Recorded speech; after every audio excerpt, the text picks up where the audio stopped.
Bienvenue dans Medit You, le podcast qui inspire et explore la méditation sans tabou. Salut, c'est Delphine, je suis la créatrice de ce podcast. Ensemble, on va parler méditation sans jargon et sans limitation. Si comme nous, tu es curieux, explorateur, que tu sois débutant ou que tu médites depuis 40 ans, tu es ici chez toi. À chaque épisode, j'interviewe des gens qui méditent comme toi et moi. Ils partagent avec nous leurs techniques, leurs astuces, leurs rituels, leurs inspirations et leurs explorations. Ça te dit ? Rejoins-nous sans tabou sur Medit You. Bonjour à tous, merci de nous rejoindre pour un nouvel épisode de Medit You.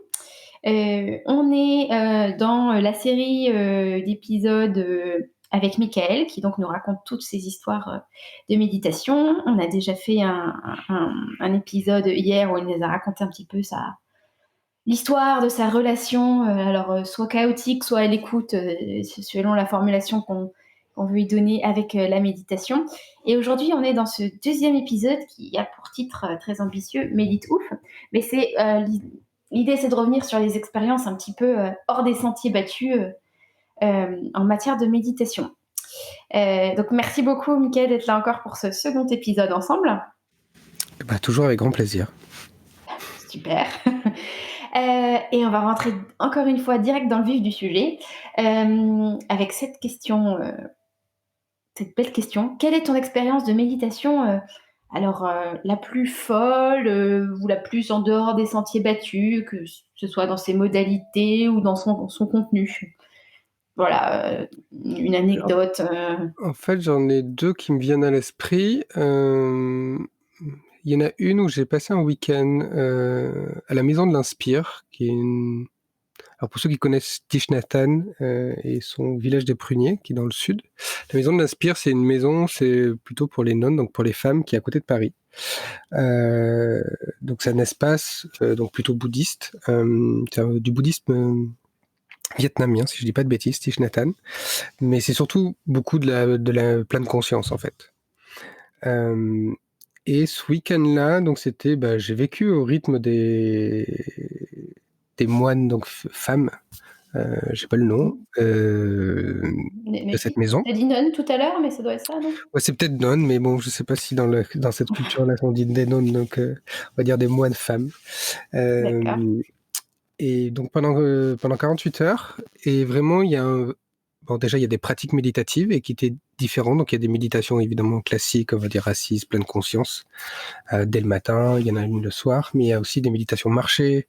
Il y a le fait de manger en silence. Et du coup, c'est de la méditation de pleine conscience. C'est-à-dire, je suis dans la conscience de ce que je fais à chaque instant. Avec des pratiques qui étaient très intéressantes. Quand le téléphone sonne dans la maison, tout le monde s'arrête et prend, on va dire, 10 secondes de se reconnecter à l'instant présent. C'est-à-dire qu'avant d'aller décrocher et vite courir, ce que nous on fait, en fait d'abord je m'arrête, je me ressens sur moi-même, et après je vais à l'action. Et ça j'ai adoré, et c'est pareil dans la journée, il y a une espèce de bol ou de cloche dans la maison, et de temps en temps il y a quelqu'un qui la sonne. Et quand ça sonne, pareil, on s'arrête tous et on revient à l'instant présent. Mais ça dure 5-10 secondes, mais d'avoir ce réflexe régulier de juste se remettre dans l'instant, c'est quelque chose que j'ai beaucoup aimé. Et puis voilà, ce week-end de pratique, donc il y a aussi des chants, il y a des choses, on fait la cuisine ensemble, il n'y a pas que de la méditation. Mais d'être dans ces activités pendant 48 heures, je veux dire, que dans la pleine conscience. C'est-à-dire que c'est pas forcément une pratique méditative classique, mais c'est une pratique méditative dans tout ce qui est, en fait. Et ça, j'ai beaucoup aimé, et j'ai vraiment vu les effets, en fait. Sur le fait de manger, déjà on mange moins, on apprécie plus, on mange plus lentement quand on est en pleine conscience, le fait de marcher, et puis au bout des 48 heures, déjà il y avait vraiment un état de bien-être, en fait. Un état de vraiment d'être dans le présent et dans l'instant.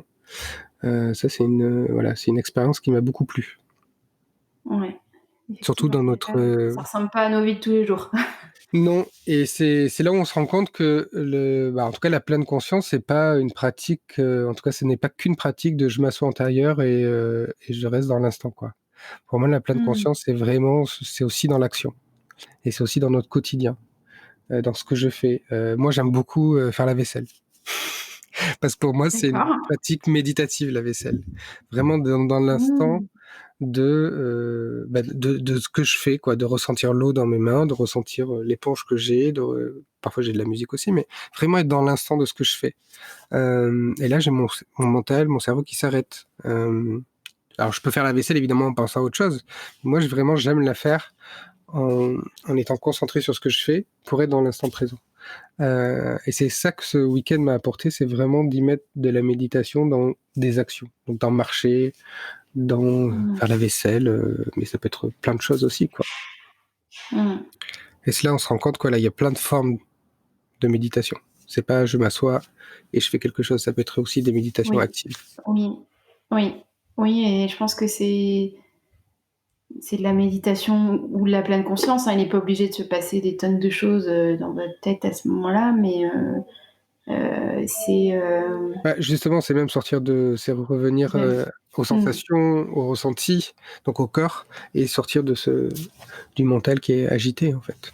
mmh, mmh, tout en continuant à marcher ou à faire des tâches, Mmh. quotidiennes qui peuvent, Mais, effectivement, moi je le conseille, essayez cette expérience d'aller marcher et d'être dans l'écoute de votre corps, c'est-à-dire du pied qui se pose par terre, de la cheville qui se plie, du genou qui se plie. Qu'est-ce que je ressens dans mon corps, de l'air sur mon visage au fur et à mesure que je marche, de la température. Voilà, d'être dans cette conscience de mon corps qui est en mmh, train de marcher. mmh. C'est quand même très intéressant. Ouais, je fais un petit disclaimer au passage parce que je de ces expériences que moi je peux me lancer dans ce genre d'expériences dans des endroits qui sont pas appropriés. Ce sont des expériences à faire dans un endroit sécurisé où il y a pas de, il y a pas de voiture, voilà, sur un trottoir en pleine ville, il faut quand même, il faut quand même faire attention. Voilà, Bah, avec l'habitude, c'est une expérience qui est très intéressante, hein. Alors c'est vrai que pour moi, c'est pas le plus agréable parce qu'il y a beaucoup de bruit, si on prend les grandes villes. Mais si je ouais. suis vraiment dans la pleine conscience de tout, en effet, je vais entendre les sons, je vais sentir la brise. Alors après, en effet, j'ai des odeurs qui sont pas forcément très agréables. Je vais avoir du bruit qui est Non. pas très agréable. Mais cette expérience, elle peut être aussi, mais en effet, pas pour débuter.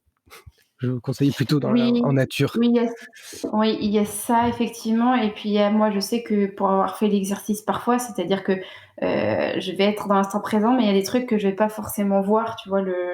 Le vélo qui passe ou le poteau qui arrive, voilà, c'est pour ça que je préfère être dans des environnements un peu, voilà, un peu, Ah bah, sécurisés la aussi. pleine conscience, l'idée, c'est quand même justement d'être conscient de tout l'environnement aussi, hein. Je suis conscient de mais ça s'apprend, hein. C'est d'abord, je suis conscient de mon corps et puis je vais Et je commencer à dois pas ouvrir y à être encore alors. l'extérieur pour être conscient de Oui, l'environnement. Mais en effet, c'est peut-être pas les plus faciles, sur les mmh, premières tentatives. mmh, ouais, bon, il va falloir que je recommence, je crois.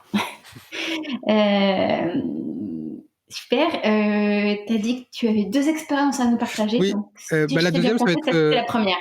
ouais, la première c'est plus des expériences, donc des méditations qui partent en transe, en fait, hein. Ouais, Qui donc là ouais, où on va être dans des voyages, heu, intérieurs. ouais. Bon là, j'en ai plusieurs, hein, qui me viennent, mais voilà. Alors là, est-ce que c'est de la méditation? C'est une question qui peut se poser.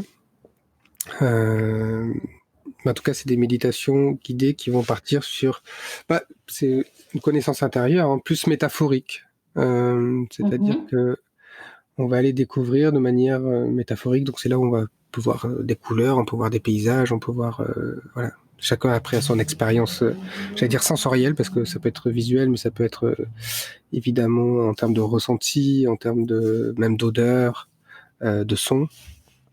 Mmh mh. Hem, Ça me fait penser d'ailleurs à justement un accompagnement méditatif au son. J'ai fait, plusieurs fois des bains sonores, en termes de Ouais. méditation, sur la connexion au corps, avec un voyage accompagné, en méditation intérieure, la connexion à son corps et après, suivi de j'allais dire un concert de bol, donc bol de cristal, bol tibétain.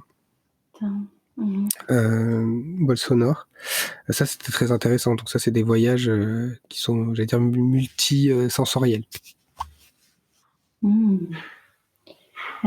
Super, effectivement, ça a l'air assez puissant. Et dans toutes ces méditations, est-ce qu'il y en a une qui a une en particulier qui a vraiment changé des choses où tu t'es dit il y a eu un avant, un après J'ai pas le ou pas souvenir. hein. Enfin, Pour moi, c'est assez progressif. c'est assez progressif. Euh, ouais, c'est comme je te dis, ma découverte, comme je disais hier, était assez chaotique. Donc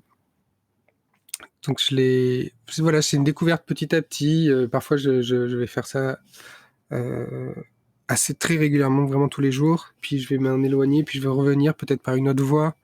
Voilà, je butine un peu la méditation. Bon, après, du coup, je la pratique quand même, mais donc j'ai pas d'expérience comme ça qui dit ah bah, ça y est, ça a changé. C'est Mmh. vraiment petit à petit.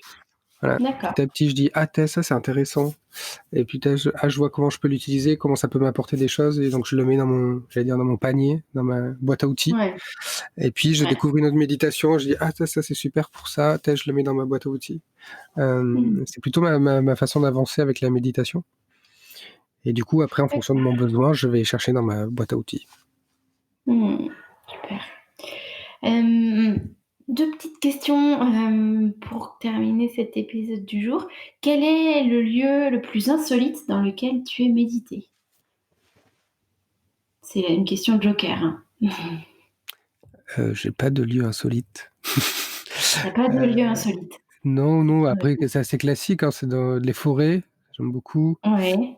La nature, vraiment il y a là où j'ai des vrais, en effet souvenirs de méditation, Mmh. très fortes, c'est vraiment souvent dans la nature. Parce que D'accord. là, il y a vraiment un sentiment de connexion avec tous les éléments, que ce soit l'air, la terre, Ouais. les arbres, les oiseaux qu'on entend.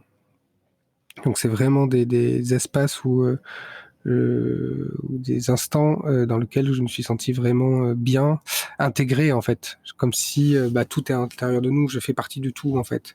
Donc je suis en même temps Mmh. présent et en même temps je suis l'air, je suis la terre, je suis l'oiseau, je suis l'arbre. J'ai l'impression que tout est à l'intérieur de moi. Donc c'est vraiment des espaces dans la nature où j'ai des souvenirs assez forts. Ah, c'est fort, Mais super. j'ai pas comme ça qui vient de choses incroyables. Non, mais c'est très bien, la nature, c'est un lieu, c'est un lieu très fort et qui peut être complètement insolite aussi. Comment est-ce que tu te vois pratiquer la méditation dans 10 ans? J'en sais rien. Ouais. J'en sais rien et j'allais dire: «Je veux pas savoir». Savoir, OK, Je veux très pas bien. savoir dans ce sens-là où comme je l'ai expliqué, moi, vous voyez, ma pratique ou ma découverte de la méditation, elle est un peu au hasard, elle est un peu, voilà, Exploratrice, exploratrice, et du coup, j'ai envie de vraiment le continuer sur ce chemin-là. voilà. Donc j'ai envie d'être surpris, comme m'a surprise à plusieurs, reprises. Du coup, j'ai envie de continuer comme ça, donc je veux surtout pas savoir à quoi elle ressemble. Très bien, je comprends très bien. Merci beaucoup pour cet épisode, aujourd'hui, et on se retrouve demain, bah, pour la suite, des aventures. Un grand Merci, merci. à demain.